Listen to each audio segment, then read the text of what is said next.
السلام علیکم ورحمۃ اللہ وبرکاتہ۔ سوال: میری شرٹ پر ایک پرندے کی تصویر ہے، اس تصویر سے میری نماز پر کوئی اثر تو نہیں ہوگا؟ جواب: آپ نے کپڑے کا جو نمونہ بھیجا ہے اس میں پرندے کی تصویر واضح ہے، لہٰذا ایسے کپڑے میں اس تصویر کی موجودگی میں نماز پڑھنا مکروہ ہوگا۔ البتہ اگر اس تصویر کو مٹا دیا جائے، یعنی جس دھاگے سے یہ تصویر بنی ہوئی ہے اس دھاگے کو نکال دیا جائے تو تصویر خود ختم ہو جائے گی، یا یہ تصویر چھپا لی جائے یا اس کا چہرہ مکمل کاٹ دیا جائے تو اس میں نماز درست ہوگی۔ یہ بھی یاد رہے کہ پینٹ شرٹ میں نماز اس وقت درست ہے جب وہ ڈھیلی ڈھالی ہو، جس کے پہننے سے اعضاء واضح اور نمایاں نہ ہوتے ہوں اور پائنچے ٹخنوں سے اوپر ہوں۔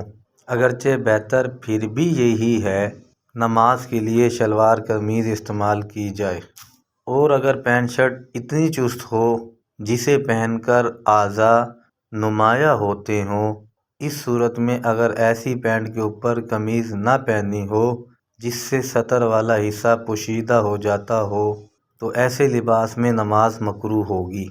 سوال: بعض لوگ ایسی شرٹ پہنتے ہیں جس میں گھوڑے نما تصویر ہوتی ہے لیکن اس کی شکل نمایاں نہیں ہوتی، ایسی تصویر کے ساتھ نماز پڑھی تو نماز ہو جائے گی یا نہیں؟ جواب: اگر شرٹ پر کسی جاندار کی تصویر ہو تو ایسے کپڑے میں نماز پڑھنا مکروہ ہے، البتہ اگر وہ تصویر مٹا دی جائے یا چھپا لی جائے یا اس کا چہرہ مکمل کاٹ دیا جائے یا تصویر بہت چھوٹی ہو کہ اگر اسے زمین پر رکھ کر کھڑے ہونے والا دیکھے تو سمجھ نہ آتی ہو یا اس پر سیاہی مل دی جائے تو پھر نماز میں کراہت نہیں ہوگی، لیکن صرف آنکھیں مٹانے سے وہ تصویر کے حکم سے نہیں نکلے گی۔ تصویر کی شرعی حیثیت: تصویر کا استعمال اتنا عام ہو چکا ہے کہ شاید ہی کوئی گھر بلکہ کوئی جیب اس سے خالی ہو۔ فقہائے کرام کے ہاں ایک اصطلاح مستعمل ہے جسے عموم بلوہ کہتے ہیں۔ اس کا معنی ہے عام لوگوں کا کسی مسئلے میں گرفتار ہونا۔ علماء و فقہاء کرام دیکھتے ہیں اگر اس صورت میں جواز کی گنجائش ہو تو وہ جواز پر فتویٰ دیتے ہیں۔ بہت سارے مسائل میں فقہائے کرام نے عموم بلوہ کی وجہ سے جواز پر فتویٰ دیا ہے۔ تصویر کے بارے میں احادیث میں مذمت بھی آتی ہے اور جواز کی صورت بھی موجود ہے۔ کرنسی نوٹ، ٹکٹیں، لفافے، رسالے، دستاویزات، ویزا، پاسپورٹ، شناختی کارڈ، ملازمت، سفر، شادی بیاہ اور لین دین وغیرہ کا جواز عموم بلوہ ہے۔ صحیح بخاری شریف میں سیدہ عائشہ صدیقہ رضی اللہ تعالیٰ عنہ فرماتی ہیں کہ انہوں نے اپنے دروازے پر پردہ لٹکایا جس میں تصاویر تھی۔ رسول اکرم صلی اللہ علیہ وسلم نے پردہ پھاڑ دیا، اس سے میں نے 2 گدے بنا لیے۔ آگے فرماتی ہیں 2 گدے گھر میں تھے، ان پر سرکار دو عالم صلی اللہ علیہ وسلم بیٹھا کرتے تھے۔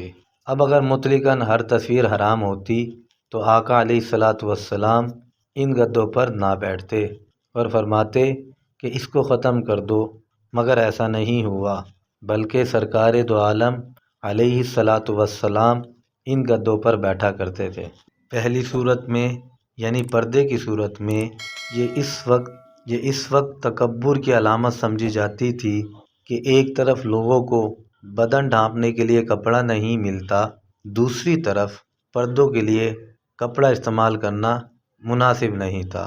فقہائے کرام نے تصویر کی حرمت یوں بیان کی ہے: فرشتے صرف اس گھر میں داخل نہیں ہوتے جس میں وہ کتا یا تصویر ہو جسے رکھنا حرام ہے، رہا وہ جس کا رکھنا حرام نہیں، مثلاً شکاری کتا، کھیتی اور مویشیوں کی حفاظت کرنے والا کتا، اور جو تصویر قالین اور تکیہ وغیرہ پر روندی جاتی ہیں یا ڈیکوریشن پیس ہیں، ان کی وجہ سے فرشتوں کا داخلہ ممنوع نہیں ہوتا۔ آج کل دیکھنے میں آیا ہے کہ لوگ ایسی شرٹس پہننے لگے ہیں جن پر مختلف تحریریں کے علاوہ مختلف تصاویر بھی بنی ہوتی ہیں۔ حضور نبی صلی اللہ علیہ وسلم نے ایسے پردے کو اتار کر تکیے بنانے کا حکم دیا تھا جس پر تصاویر بنی تھی، تاکہ نماز میں حرج واقع نہ ہو۔ اس تناظر میں سوال ہے کہ تصویر والی شرٹ کا پہننا کیسا ہے؟ تصویر والی شرٹ پہن کر گھر میں اکیلے نماز ادا کرنا کیسا ہے؟ تصویر والی شرٹ پہن کر مسجد میں باجماعت نماز پڑھنا کیسا ہے؟ اور ایسے میں پچھلی صف میں کھڑے نمازیوں کی نماز کا حکم کیا ہوگا؟ ایسی شرٹ پہن کر باجماعت نماز پڑھنے کا حکم کیا ہے جس پر ایسی نمایاں تحریر لکھی ہو کہ پچھلی صف میں کھڑے نمازیوں سے بآسانی پڑھی جائے اور ان کی نماز میں خلل ہو؟ تصویر والے کپڑوں کا استعمال خود تو مکروہ ہے ہی، لیکن نماز میں ان کا استعمال کچھ زیادہ ہی نامناسب اور ناپسندیدہ ہے۔ پہلے زمانے میں ایسے کپڑے پہننے کا رواج تو نہ تھا، لیکن از رہا زینت بچھانے اور لٹکانے کا رواج تھا۔ فقہائے کرام نے اس صورت کو صراحتاً مکروہ قرار دیا ہے۔ آج کی ویڈیو میں اتنا ہی، انشاءاللہ نیکسٹ ویڈیو میں نئے عنوان کے ساتھ حاضر ہوں گے۔ تب تک کے لیے اجازت دیں۔ السلام علیکم ورحمۃ اللہ وبرکاتہ۔